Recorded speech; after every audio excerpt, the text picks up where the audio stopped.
Kasi madami pa ako itatanong sa'yo. Ay, ka? Oo. Ano yung concern mo sa mga rider, ma'am? Nung Parang amoy liig ng... Yes, ma'am. Saan ba kayo banda, ma'am? Jollibee po.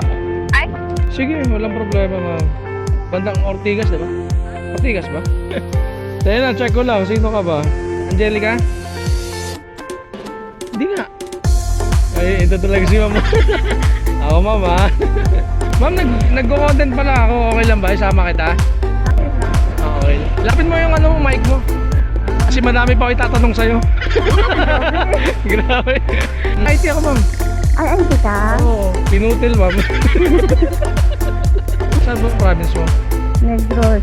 Bakit hindi ka pa ba nakarinig na Ilongga? Ah, Tikalon ka, ma'am. Ala, marunong ka mag-Ilonggo? Hindi, nakakaintindi ako. Magsalita ka nga. Basta Ilongga, gwapa. Ilang ka gwapa. Grabe ang English. Buti naka-jacket ka. Hindi ba nakamambawis? Hindi naman. Buti nga eh. Ano buti nga eh? Kasi sa ibang driver eh.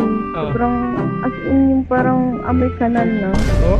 Oo, as in. Paano mo nasabi? Like parang amoy liig ng...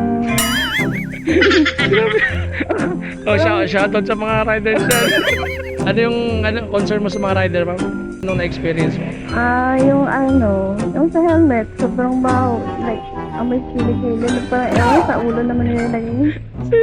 Pero amoy kilikili. Gili-gili. Dapat mag-spray din sila. Baka mga pagpakero yun, ma'am. Hindi naman nila matatanin. Pero dapat hygiene pa din. Spray pa din sila. Ba? Doon, kasi mainit doon. Ito? Oo. Yan. Kita-kit siya ng susunod. Kung mong pasubrahan ha, baka sumobra pa eh. Nakakahiya. Piso lang naman.